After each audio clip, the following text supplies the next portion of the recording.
E hoje estudaremos o Evangelho segundo o Espiritismo. Você que está com o livro, acompanhe. É a introdução, a página 23, itens 4, inciso 14. É o resumo da doutrina de Sócrates e Platão. A riqueza é um grande perigo. Todo homem que ama a riqueza não ama nem a si, nem o que está em si. Mas há uma coisa que lhe é ainda mais estranha, que é aquela que está em si. Para o esclarecimento, passamos a palavra aos amigos Márcio Torre e Kelly Nascimento. Boa noite, pessoal. Aí, ó, alegria, quarta-feira, dia gostoso, dia de evangelho, né? Eu gosto demais. Para mim é o melhor dia da semana. É o dia do evangelho. Eu sou apaixonado com Jesus. Nós saudamos a todos vocês, aos nossos irmãos internautas que nos acompanham mundo afora, a gente agradece.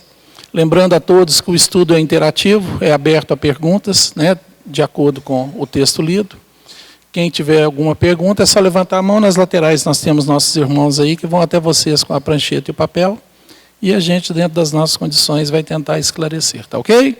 A Kelly vai fazer um breve relato para nós do texto lido e em seguida a gente já começa com algumas perguntas que nós já temos aqui. Bons estudos a todos e que Deus nos abençoe. Uma boa noite a todos. É com grande prazer, né, que a gente se encontra aqui para mais um estudo, para mais uma interação com vocês, né? É sempre muito bom. E essa parte, né, do Evangelho,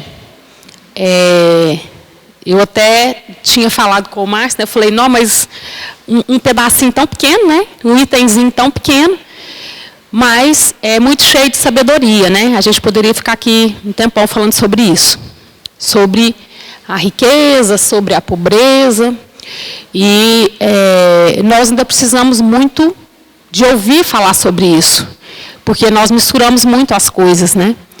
Por a gente ser muito apegado ainda às coisas materiais, por a gente ser muito apegado no que a gente tem, né? Meu carro, minha casa, tudo meu. E a partir do momento que a gente tem a gente começa a desenvolver esse sentimento, né, de que tudo é meu, em relação a coisas materiais, eu começo a colocar também as pessoas, eu começo a incluir também as pessoas nesse meu, né? Então, a gente sabe que aqui nada é nosso, tudo é empréstimo, e a gente vai deixar tudo ir quando a gente, né, desencarnar. Então, a gente passa a ter esse apego com as coisas materiais e a gente começa a se apegar também nas pessoas. Aí muita gente fala assim, mas quando a gente desapega é porque a gente não gosta. Só que tem uma leve diferença, né?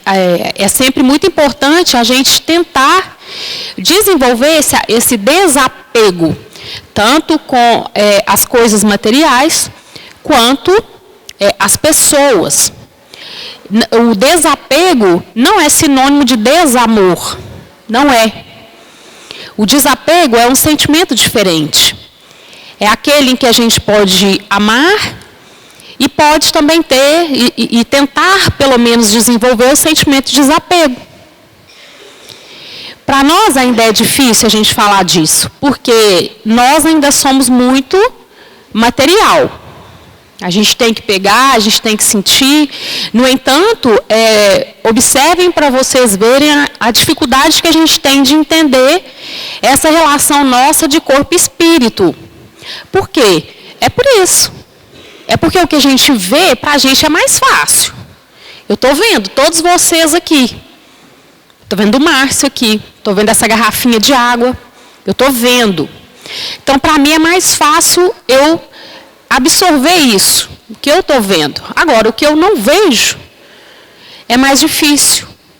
A gente já tem mais dificuldade. Então, muita coisa a gente deixa de entender por causa dessa dificuldade nossa, desse material, desse ter que pegar, desse ter que ver. E aí, essa questão, voltando na questão do desapego, né, que é muito importante para a gente, esse desenvolvimento dele, nosso, aqui na Terra, é o que vai mandar na minha vida aqui, no meu desencarne, no depois. Tudo vai vir através disso.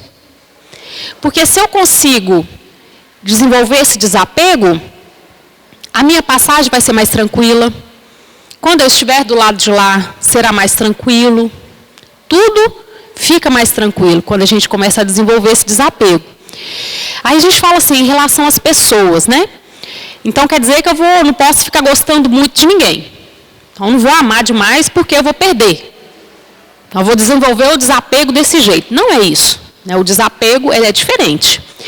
Eu continuo amando. Vamos dar um exemplo, por exemplo, de um amor que eu acho assim, que é mais puro aqui para nós, né, no planeta de expiações e provas, é de uma mãe com filho. Então, como que eu vou desenvolver, por exemplo, o desapego com um filho? Eu sou mãe, como é que eu vou desapegar de um filho? Posso sim. Eu posso amá-lo e posso deixar ao mesmo tempo ele ir morar lá no Japão, porque ele quer se formar lá, ele acha que ele vai ser feliz lá e vai viajar para lá. Então, tá vendo a diferença? Eu posso estar aqui, ele lá no Japão estudando, mas o amor não diminuiu por causa disso. E eu também não vou sofrer por causa disso. Porque eu sei que eu o amo, e eu sei que ele está feliz lá. E eu vou ficar bem aqui também. Existe a saudade? Existe. Mas eu amo e consigo desenvolver o desapego. Isso é muito importante, gente. Isso é muito importante para nós, né? Então, voltando no tema, né, da riqueza, da pobreza, aí a gente fala assim, não, mas é até uma hipocrisia eu falar que eu vou ser desapegada a tudo, não vou ligar para nada, vou largar tudo e não vou me apegar a nada e vou viver só assim. Também não é assim. A gente vive num país capitalista. Eu tenho que trabalhar, eu tenho que receber no final do mês para me pagar minhas contas, para me ter um conforto, para me ter uma cama legal na hora de dormir, ter um banho quentinho à noite, uma roupa. A gente tem que trabalhar para isso. Só que o problema é quando a gente coloca isso em primeiro plano, que é o que a gente faz muitas vezes. Eu só trabalho porque eu tenho que dar conforto para meus filhos, eu tenho que ter uma casa melhor, eu tenho que trocar meu carro no final do ano, e a gente esquece do principal. Porque nós temos muitos compromissos, a sociedade nos obriga a muitas coisas, a cumprir muitas coisas, às vezes é pesado, e a gente acaba esquecendo do mais importante. Porque esse não é o objetivo principal. Essa não é a nossa missão principal. Eu vim aqui para cumprir compromissos, para me formar, para levar filho na escola, para entrar numa faculdade, para me ganhar bem. Tudo bem, né? A gente tem que tanto evoluir intelectualmente, senão a gente para no tempo também. Mas e o nosso espírito, e a nossa alma? Será que a gente está cuidando dela também? Né?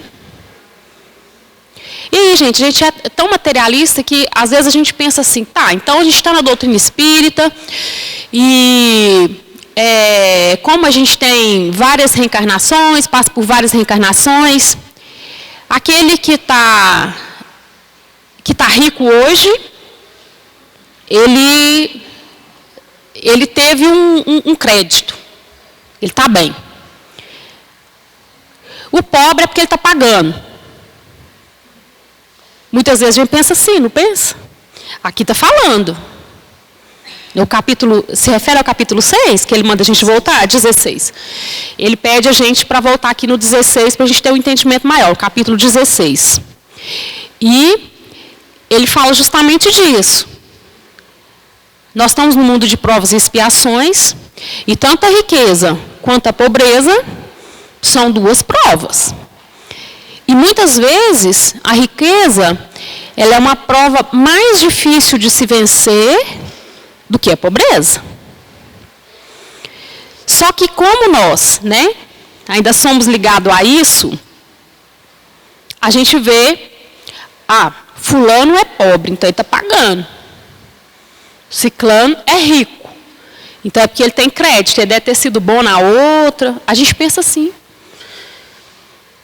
E não tem nada a ver. Porque a responsabilidade de quem tem mais e que tem o poder, às vezes, de ajudar,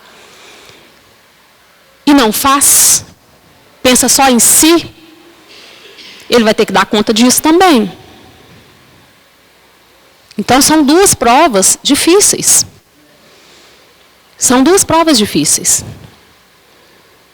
Então, a gente tem que começar a ir trabalhando isso na gente, né? Nós viemos aqui para vencer muitas coisas.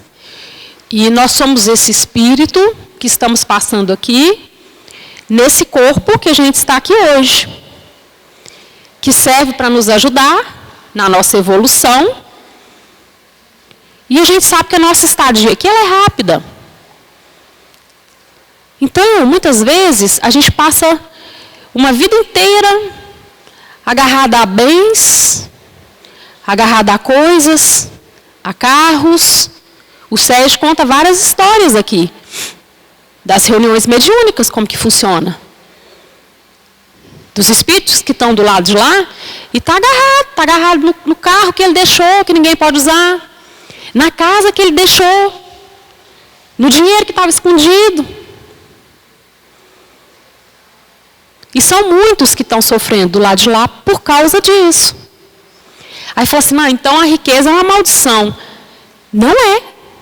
Porque se assim fosse, não estaria aqui. O problema é o que fazer com esse patrimônio, com essa riqueza. O problema somos nós que fazemos mau uso. Mas não tem nada de... né? Muitas vezes a gente tem essa impressão de que também a riqueza traz, às vezes, coisas ruins também. E não é. Porque senão não estaria aqui para a gente desfrutar também. Né? É isso aí, Kelly. Nós vamos começar com as perguntas que nós já temos aqui, que estava na caixinha. E vocês sintam-se à vontade para perguntar, tá ok? Dentro do tema. A primeira pergunta que eu tenho aqui é assim: boa noite. Este paralelo cristão entre riqueza e pobreza não foi criado apenas para confortar os menos favorecidos, proporcionando a eles um favorecimento em outra vida e, ao mesmo tempo, impondo aos mais favorecidos uma obrigação de auxílio? Não, não foi. Né? Jesus, quando fala da riqueza e da pobreza, ele ainda usa um termo, né? É mais fácil um camelo passar no buraco de uma agulha do que um rico entrar no reino do céu. Vamos ver bem essa frase. Ele não está falando que é impossível o rico não entrar. Ele está falando que é mais difícil. Quando ele fala camelo, a palavra camelo é porque a corda de amarrar barcos era feita de pelo de camelo. Então o nome em hebraico a conotação era a mesma coisa de camelo para corda.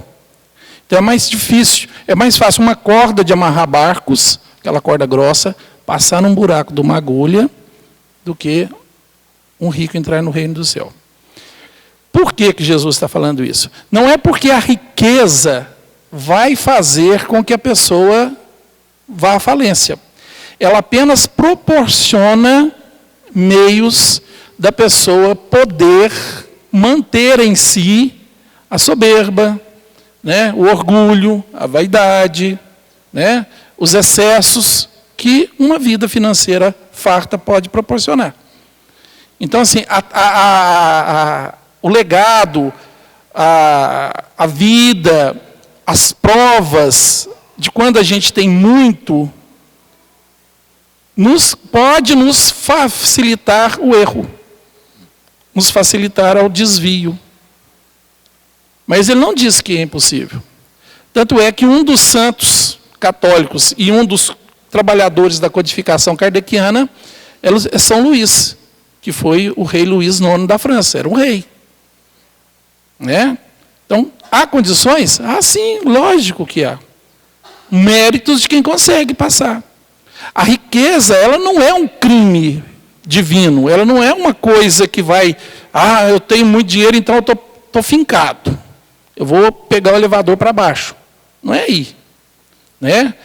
A pessoa que adquire a sua riqueza com seu trabalho, com seu esforço, e monta aí uma empresa, olha que maravilha, vai gerar empregos. Eu trabalhei uma vez para uma empresa de Goiânia, uma distribuidora de medicamentos, ela era a terceira maior distribuidora do Brasil. E quando eu fui lá a primeira vez, eu estava lá naquela empresa maravilhosa, um hall quase do tamanho desse salão aqui na entrada lá, que tem, eu fiz amizade lá com o pessoal da recepção, estava lá conversando. De repente entra um senhor com uma calça jeans surrada, um chinelinho havaiano, uma camisinha simples.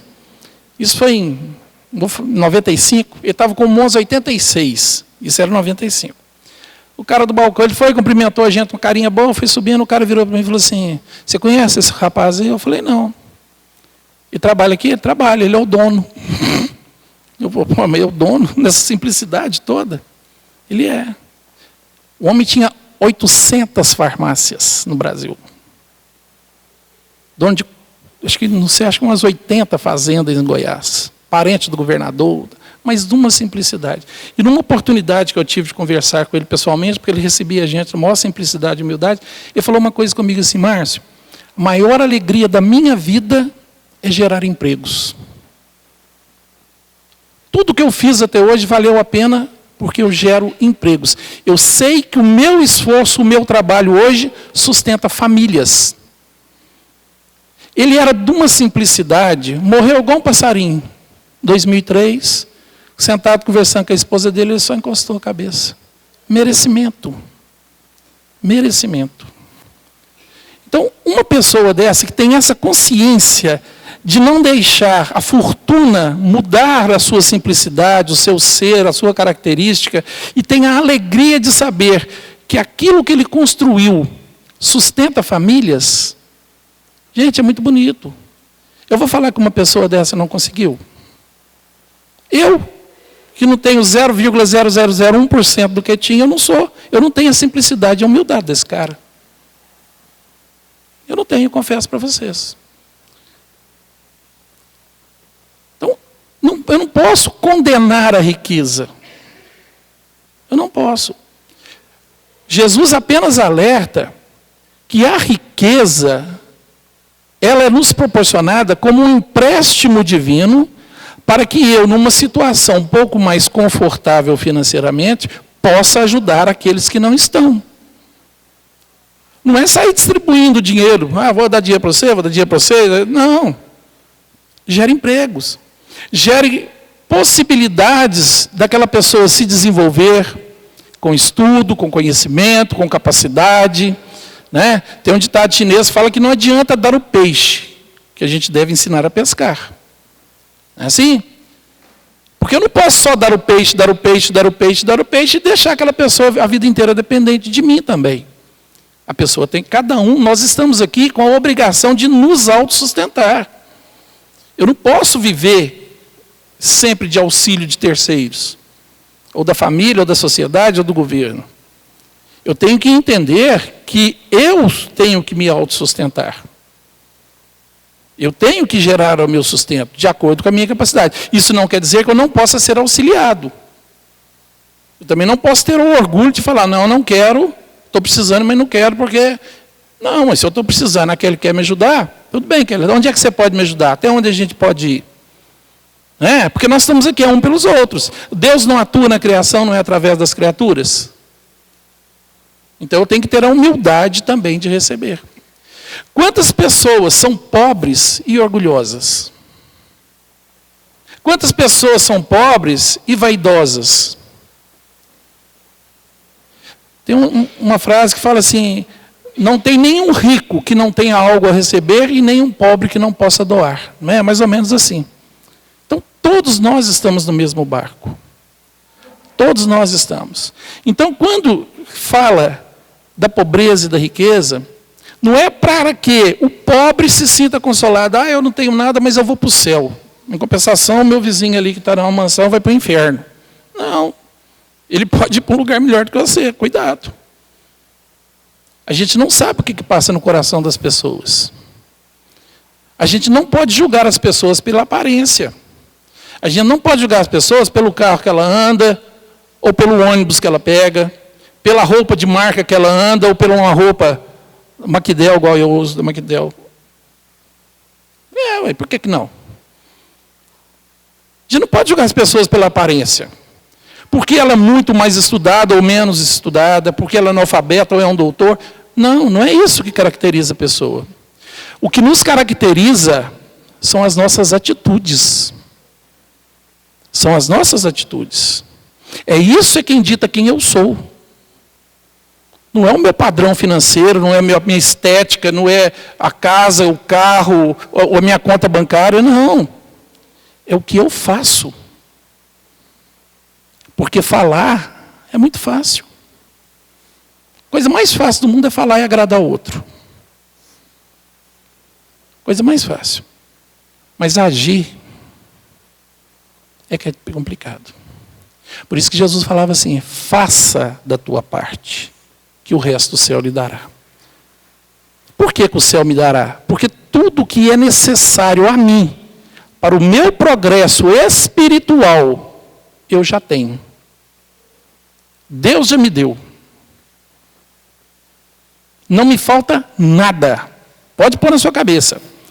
Por mais miserável que você seja financeiro, ou por mais milionário que você seja, o que você necessita para voltar a Deus já lhe pertence. Então não me falta nada. Então eu tenho que entender isso, para que eu possa agir. Então quando eu faço da minha parte, eu recebo aquilo que já me pertence. Porque eu abro o meu campo mental, eu abro as minhas energias aos seres divinos, e eu sinto aquela presença, eu sinto aquele prazer de ter feito o que é certo. Eu posso ser pobre, eu posso ser rico. A riqueza, ela não foi me dada porque eu sou mais bonitinho. Deus gostou da minha cara. Deus falou assim, o Márcio vai nascer, que gracinha dele. Eu vou fazer ele nascer filho do Abravanel. Você conhece Abravanel, né? Todo mundo conhece. O famoso Silvio Santos. Né? Ou não. O Márcio, sei não. Vou fazer ele nascer pobre. Graças a Deus ele me fez nascer na família que eu nasci. Uma família classe média. Está trabalhando muito para viver. Meu pai morreu, eu tinha 10 anos apenas. Minha mãe sustentou a gente com uma pensão pequena, mas todo mundo feliz, todo mundo com saúde, todo mundo trabalhando, todo mundo se envolveu. Cada um foi até onde quis, até onde pensou ir. Nós somos uma família unida, graças a Deus. Não me faltou nada, mas eu não sou rico. Se você chegar ali fora, ali, o carro mais amassado está ali, é o meu. E eu sou extremamente feliz com ele. Não sou melhor do que ninguém. Mas a gente tem que contentar com o que a gente tem, porque é o que eu tenho, é o que eu possuo. É meu. Foi feito com o meu esforço. Para que eu vou ficar juntando o que eu não vou levar? A gente passa uma vida inteira acumulando e querendo juntar coisas que não me servem para nada. Que não me servem para nada. Quando a gente lê o texto, Kelly, a gente pensa só, igual nós estamos falando o tempo todo, só em muito dinheiro, em ser muito rico. Mas nós, quantas coisas a gente junta em casa que não tem necessidade? Quantas roupas, sapatos nós temos dentro do nosso guarda-roupa que a gente não usa faz tempo, mas a gente não pensa em doar para quem precisa? Isso também é avareza. Mas um dia eu posso querer usar. Está lá tem 5, 6 anos. Quantas coisas a gente pode fazer e não faz? Quanto do nosso tempo é ocioso? Quanto do nosso tempo é ocioso? Que eu poderia tirar pelo menos 1 hora por dia para ajudar num projeto de caridade qualquer. Quanto? O tempo é valioso, a gente sabe.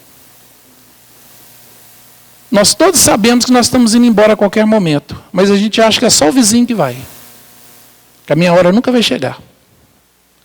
Mas nós não sabemos que hora eu vou. E a gente vai vivendo uma vida achando que eu nunca vou. Amanhã eu faço, amanhã eu resolvo, eu deixo para depois.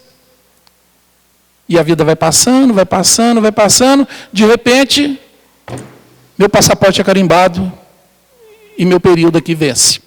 Eu vou ser deportado do planeta para o plano espiritual. E aí?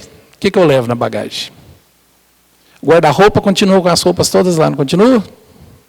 A conta bancária, por mais zerada ou mais casas numéricas tiver, vai continuar lá, não vai? Vai. Meu carro, sendo um carrozinho simples ou um carro importado de última geração, vai ficar lá. O meu iPhone não vai para o caixão comigo. Não vai. E aí, o que eu levo? Nada. Da mesma forma que eu vim, eu voltei. Porque eu não construí aquilo que me pertence. O único patrimônio que me pertence são os meus atos, o meu coração, a verdade eterna de quem eu sou. É aquilo que eu construí de virtudes e os conhecimentos que eu adquiri. É o único patrimônio que eu tenho. E é só isso que eu levo. Mais nada. Mais nada. Então, eu acho que pensar que esse pensamento é para consolar quem não tem, ou para obrigar quem tem a fazer algo, não é válido. Porque ninguém é obrigado, Deus não obriga ninguém. Deus, quando faz uma pessoa nascer num berço de ouro, Ele não fala assim, você vai ter a obrigação de ajudar. No muito, deve falar assim, se eu fosse você, eu ajudava. Se eu fosse você, eu tirava um tempinho para ajudar. Ou transformava isso, patrimônio que você tem, em empregos. Para ajudar famílias. Eu gostaria de ser um empresário, Kelly, bacana. Para sentir a sensação de ver pessoas vivendo bem com aquilo que a gente construiu. Imagina, deve ser gostoso. Deve ser muito prazeroso. Você poder proporcionar meios de sobrevivência às pessoas que talvez não tiveram as possibilidades nessa encarnação de estar onde você está. Porque às vezes na encarnação passada usou de má forma. Ou quem sabe na próxima eu venho numa situação melhor também. Ou a gente acha que a gente só vai nascer em berço de ouro daqui para frente. Qual é o que eu preciso para crescer de novo para Deus? Porque, na verdade, no mundo espiritual, a moeda corrente lá chama-se amor. E quanto de amor eu estou levando? Quanto de gratidão do meu irmão eu estou carregando comigo? Eu acho que é isso que a gente tem que pensar.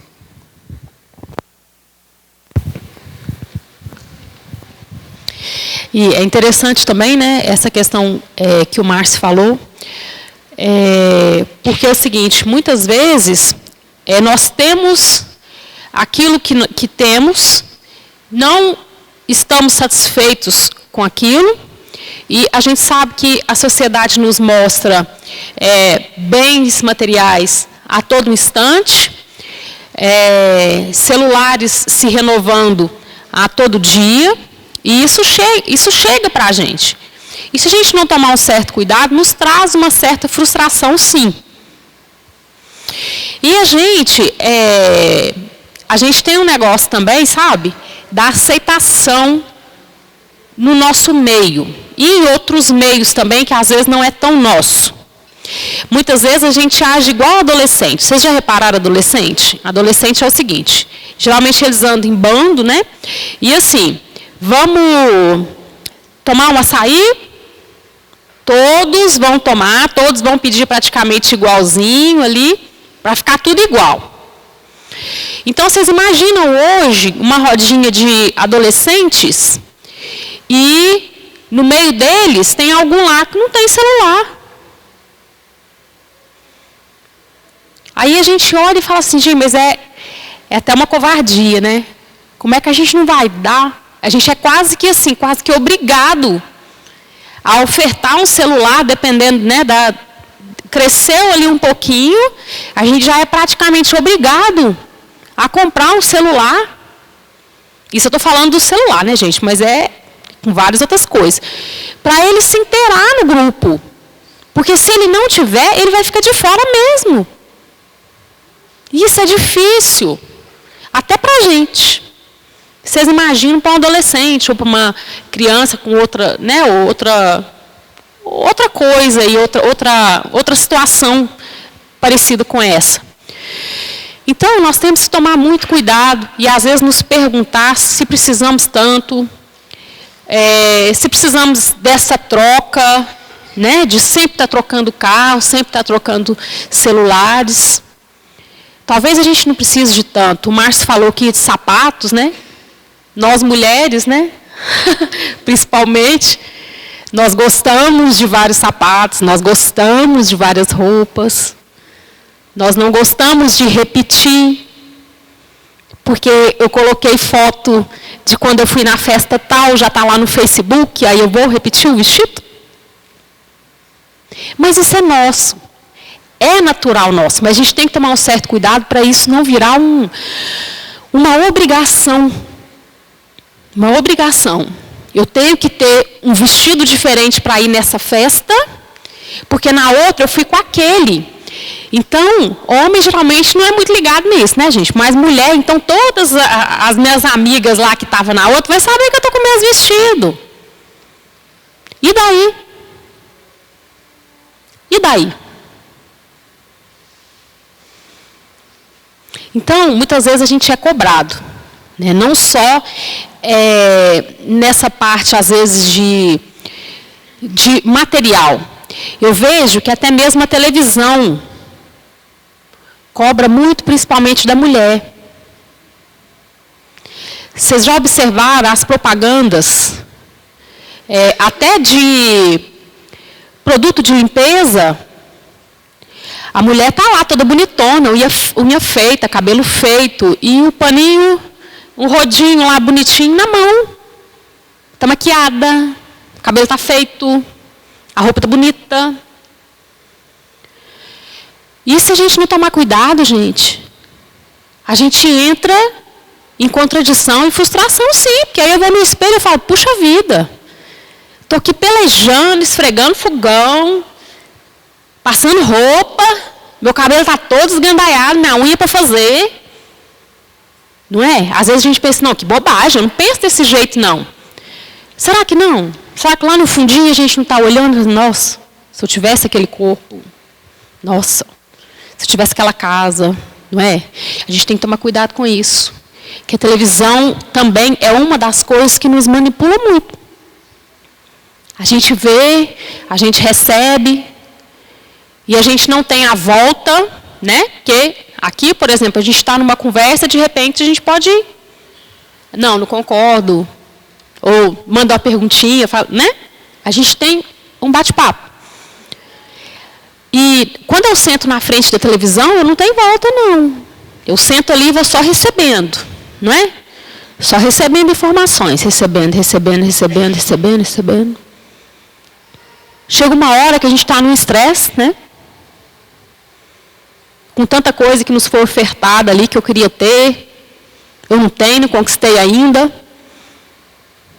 Final de ano, então, é uma beleza, não é? Para a gente fazer isso. O ano que vem, eu troco de carro. Esse ano que vem, eu compro a minha casa. E aí, a gente faz aquele monte de metas, não que a gente não possa fazer, que a gente tem que fazer mesmo. Porque se a gente for para o outro lado também, não querer mais nada, falar, vou nem trabalhar hoje, não estou querendo mais nada com nada. Mas, enfim, a gente faz aquele tanto de metas, né? Geralmente, as nossas metas são materiais. Algum de vocês aqui já fez uma meta assim, de melhora de vida na passagem do ano novo? Não, esse ano eu quero ser uma pessoa assim, mais tranquila, mais calma, mais serena. Alguém já fez uma meta assim, no final do ano? Mas geralmente a gente não faz, não é com coisas materiais? Esse ano eu quero um carro novo. Esse ano eu conquisto a minha casa. Esse ano eu mudo de emprego. São assim, praticamente 99% as metas são materiais. Elas podem vir e são sadias. Mas a gente não pode esquecer do nosso outro lado, gente. Porque nós estamos esquecendo. Nós estamos achando que a gente está aqui só para cumprir compromisso, para ganhar dinheiro no final do mês, para ter que comprar as coisas, para ter que comprar comida, para poder sobreviver, comprar calçado e sustentar minha família. E por aí vai. E por aí vai. E a gente perde o sentido. Por que às vezes a gente fala assim, nossa, minha vida é tão ruim. Está muito ruim. Está muito ruim e eu não estou querendo nada com nada. Né? Muitas vezes a gente está assim. Aí você fala assim, peraí, será que você não está desviando do caminho? Não. Ah, não tem sorte. Não tem sorte com trabalho, não tem sorte com nada. Sou assim, azarado mesmo. Desde quando eu nasci, sou assim. Eu escuto isso, muitas vezes. Eu falo, será? Será que existe esse negócio de sorte também? Sorte, azar? Não, você é o sortudo, sua vida vai ser boa. Você é azarento, tudo vai dar errado para você. Será? Será que não são as nossas escolhas que a gente vai fazendo, que vai fazendo a gente ir plantando e colhendo essas escolhas? Então, gente, aqui tem uma perguntinha, o seguinte. A riqueza mundial não deveria ser dividida igualmente a todos, para que todos vivessem igualmente em relação a bens materiais? Já é uma pergunta que também está explicando aqui no Evangelho. E o que explica para a gente? O que o Evangelho traz para a gente? Ele traz, eu achei interessante, porque ele traz como se fosse uma pesquisa mesmo. Ele fala, olha, vamos, estou falando as minhas palavras, né, gente? Depois vocês dão uma lidinha, tá? Vamos imaginar que hoje a gente pegasse toda a economia, por exemplo, não vamos longe não, Brasil. Vamos pegar toda a economia do Brasil, que é um país capitalista, dividir igualzinho. Mesmo tanto do Márcio é o meu, mesmo tanto, igualzinho. Tá. A parábola dos talentos, né? Lembram? Parábola dos talentos? Vão dar tudo igualzinho. Tanto para o Márcio, tanto para mim, tanto para você, igualzinho. E vamos ver daqui a um mês o que aconteceu. Parábola dos talentos. Vocês sabem o final, não sabe? O primeiro guardou, o segundo multiplicou. Taranana, somos nós. Daí um mês, estaria tudo desigual de novo. Aí fala assim, mas por que estaria desigual? Se todo mundo ganhou a mesma coisa e todo mundo gastou? Depende. Eu posso pegar esse dinheiro aqui, ir para um bar ali, beber uma cerveja, tira gosto, até aquilo ali acabar. Depois que acabar, a gente vê o que a gente faz. Ou eu posso pensar diferente, peraí. Será que dá para investir nisso? Será que eu posso fazer assim? Será que eu consigo fazer assim? Opinião, o que você acha? O que você acha, Márcio, que eu faço com esse aqui? Você acha que dá certo se eu fizer assim, assado? Inteligência. Isso todos nós temos. Só que muitas vezes nós temos preguiça de parar e pensar. São os dons. São nossos dons. Todos nós temos. Mas alguns conseguem desenvolver e outros não. E às vezes nem querem, né? Às vezes a gente não quer. Nós temos uma tendência muito grande para a ociosidade. Vou pegar meu dinheirinho aqui então e não vou gastar não, vou guardar. Deixar quietinho aqui. Mas também, e aí? Você não ajudou, você não fez nada, você não multiplicou? E aí? Continua com o mesmo tanto, igualzinho, quando você pegou? Nós temos essa tendência. Deixa eu pegar minha parte aqui, ficar quietinha. Se algum dia eu precisar, se algum dia eu adoecer, está aqui. Não é assim? Tem uma estrofezinha do Dalai Lama, eu não vou saber redigir certinho para vocês, mas que ele conta isso. Vocês devem conhecer. Ele fala que a gente passa pelo planeta Terra juntando dinheiro, trabalhando para juntar dinheiro. No final das contas, a gente não consegue aproveitar nada, adoecemos, aposentamos e adoecemos, e quando a gente adoece, nós vamos gastar todo aquele dinheirinho que a gente reservou, que a gente juntou, para cuidar da nossa doença. Por que eu não cuidei lá no início? E por que eu vou esperar aposentar para me fazer alguma coisa? Quando eu aposentar, eu vou fazer isso. Quando eu aposentar, vou ter mais tempo, então eu vou ajudar. Quando eu aposentar, quando? Que nada. A gente não sabe o que vai acontecer daqui 5 minutos. Nós temos que nos precaver, sim. Nós temos que nos preservar, sim.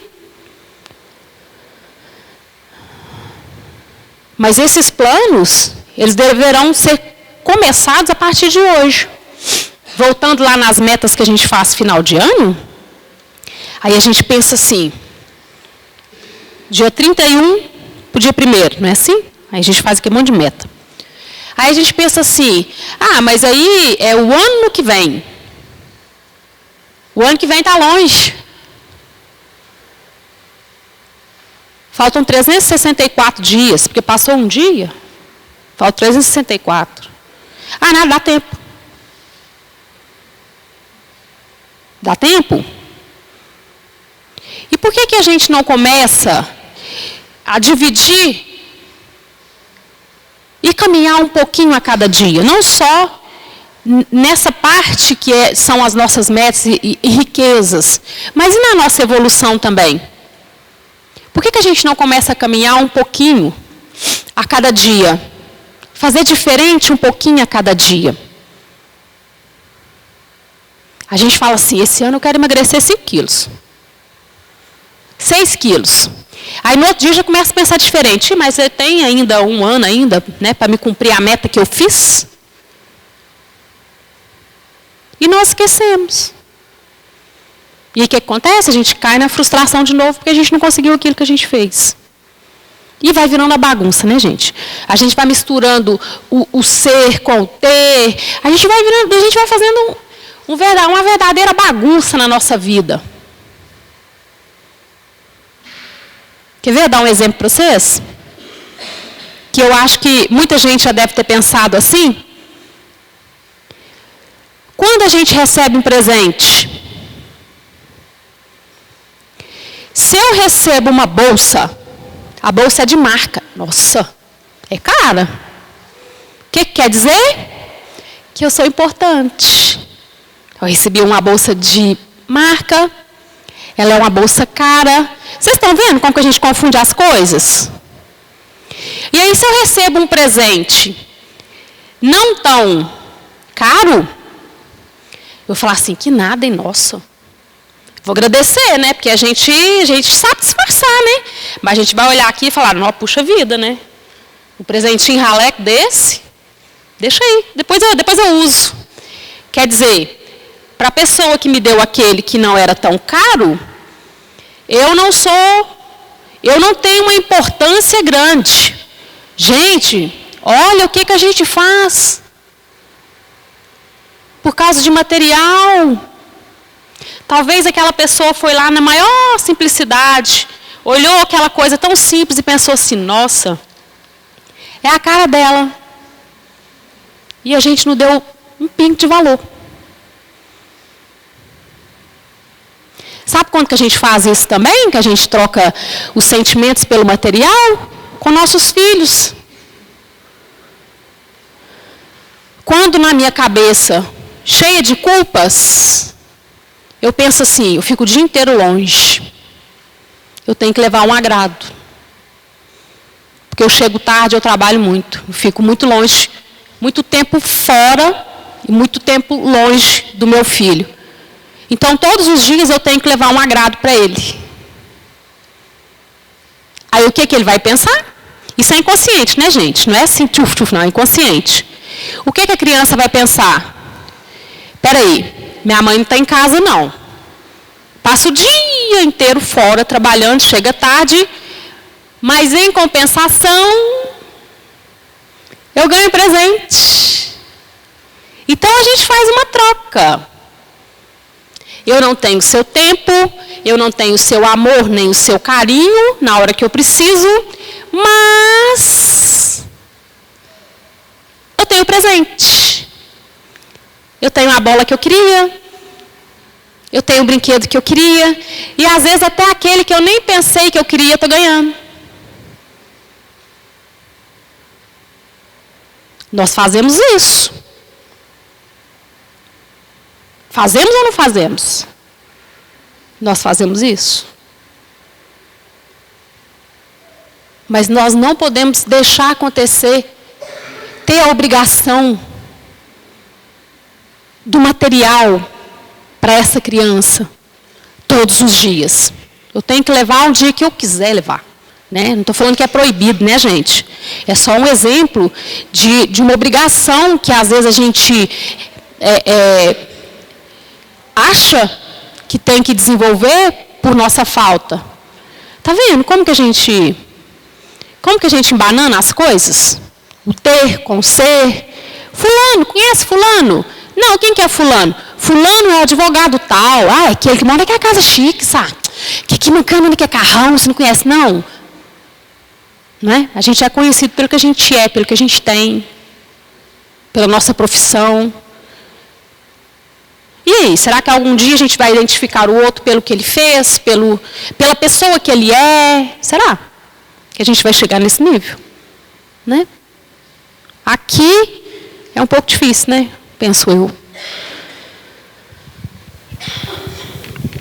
Muito bem. Chegou uma pergunta aqui da plateia.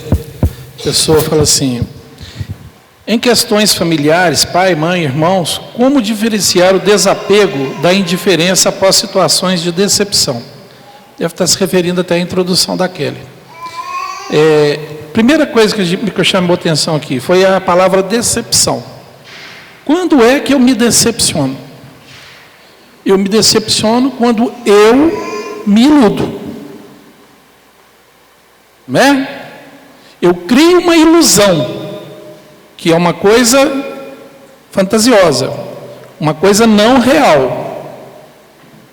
Eu estou com a Kelly e crio uma ilusão de que a Kelly vai ser aquilo que eu gostaria ou que eu quero que ela seja.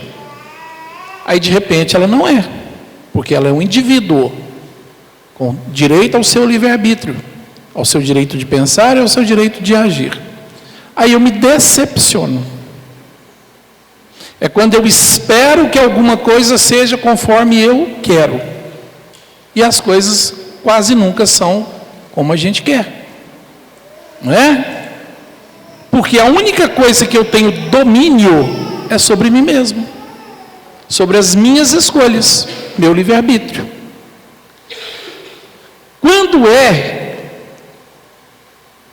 Como é que eu posso diferenciar o desapego da indiferença? Primeira coisa, eu tenho também que respeitar a liberdade do outro, o livre-arbítrio do outro. Se da parte dele é desapego ou indiferença, é um problema para que ele resolva consigo mesmo. Vamos lembrar? Uma das maiores virtudes que existe chama-se gratidão. Gratidão. Eu preciso ser grato, primeiramente a Deus, e a todos vocês. Mas eu não tenho direito nenhum de exigir ou desejar que vocês sejam gratos a mim.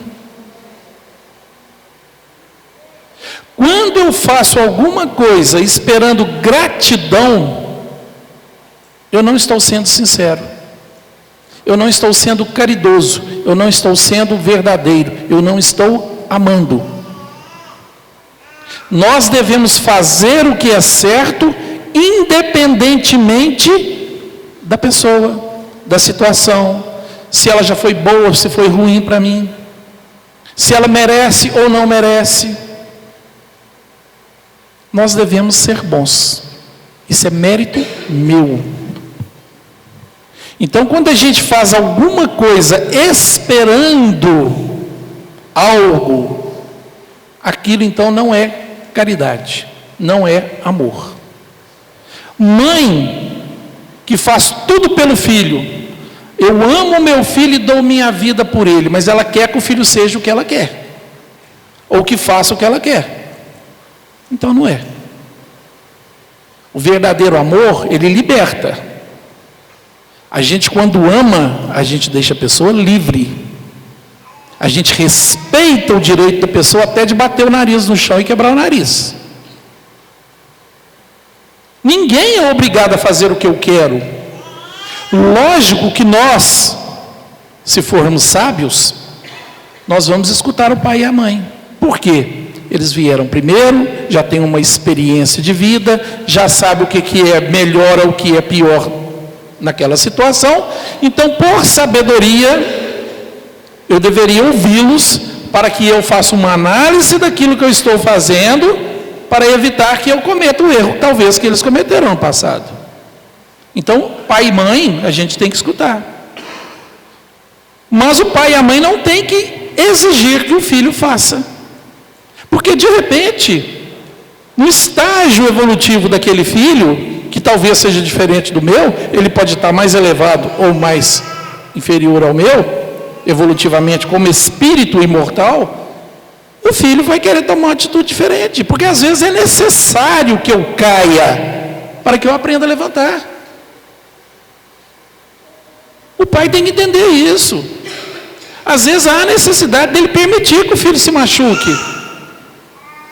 Não pode querer proteger demais não. Pai que protege mais filho, o filho cresce inseguro. O filho cresce medroso. Porque não aprendeu a se virar. Pai fica evitando que filho se frustre. Ah, meu filho quer um iPhone de última geração, se não der, ele vai ficar frustrado. Aí você dá. Aí depois o pai morre, a mãe morre, o filho está ali, ele quer, mas não consegue. Aí vai roubar, vai vender droga. Por quê? Porque não tem mais quem dê, mas ele continua querendo. Aí ele se desvia do caminho. A Kelly falou uma coisa ali de divisão de dinheiro. Ela foi generosa. Falou que dentro de um mês está tudo diferente. Eu dou 5 minutos. 5 minutinhos. Pega toda a riqueza do mundo, junta tudo e divide em partes iguais. Dentro de 5 minutos já tem gente sem um centavo. E outros já com o bolso cheio. Por causa das nossas diferenças. Gente, 15 minutos de Facebook por dia te deprime. Analisa para você ver. Basta 15 minutos de rede social para você se deprimir. Para você ficar em depressão. Por quê? Algum amigo nosso bota foto dele com a enxada na mão capinando um lote? Dele comendo arroz com couve? Olha. Dele sentado na calçada, tomando uma pinga? Não. Todo mundo bota foto, igual que ele falou, todo maquiado, bonitão, arrumadinho, não é assim? Em lugares bonitos, com pessoas todas bonitas, porque ninguém põe foto com gente feia do lado, não. Todo mundo quer os bonitos. Né? Aí você entra no Facebook e vê lá as pessoas, da maioria que você nem conhece, você simplesmente pediu para adicionar, para ter números de amigos no Facebook. Né? Aí você vê, imagina que a vida dele é aquilo ali. Aí você fala assim, minha vida é uma desgraça. Eu não tenho nada disso. Olha lá, olha para você ver, todo final de semana é uma festa, é um passeio, é lugares maravilhosos. A minha vida é muito ruim. Que tristeza que é a minha vida. E a gente vai se comparando com o outro, a gente esquece que o outro vive 24 horas por dia, como eu. Ele não vive 1 hora de festas todos os dias. E a gente vai se comparando, porque eu quero ter aquilo que ele tem. E acha que aquilo é permanente na vida do outro. E o outro, às vezes, está até na laje de problema. Às vezes, acabou de tirar aquela foto, foi para um canto chorar. Mas a gente acha que não. E a gente fica sempre querendo as coisas do outro, mas quer o que o outro tem de bom. É igualzinho quando você vê uma pessoa rica passando num carro importado. Você quer ter o carro dela, a mansão dela, a situação dela. Mas se ele chegar perto de você e falar assim, olha, para eu chegar aqui, eu cruzei todo esse caminho, aí você fala, não vou andar isso tudo não, está doido? Você quer o que a pessoa tem naquele momento, mas você não quer andar na estrada que a pessoa andou para conseguir aquilo. Nós somos muito comodistas. A gente precisa agradecer a Deus pelo que nós temos. Nós temos tudo aquilo que é necessário para o meu objetivo reencarnatório desta encarnação. Não me falta nada. Tudo está de acordo com o meu merecimento e com o meu esforço atual. O meu esforço atual. Quanto você se esforçou para estar aqui até hoje? É o que você tem. É o que você tem. Então a gente precisa. Nós não podemos julgar os outros, se é pai, se é mãe, se é irmão, se ele é indiferente ou não. Qual é a minha posição diante da atitude do meu irmão? Independente se eu acho que ele está sendo indiferente ou se ele está sendo desapegado. Qual é a minha atitude? Qual é a minha reação? Qual é a forma que eu vejo para esse pai, para essa mãe, para esse irmão, de acordo com aquele comportamento? É um comportamento de compreensão, de amor, de entendimento e de caridade? É isso que importa. Porque os meus valores, eu construo. Os valores da Kelly, é aquela que constrói. Independente se é pai, se é mãe, se é irmão. Gente, acabou. Agradeço a vocês. Espero que todos vocês voltem para casa bem melhores que quando chegou. Aos nossos amigos internautas, uma boa noite. E que Deus nos abençoe a todos. Uma boa noite, até uma próxima oportunidade.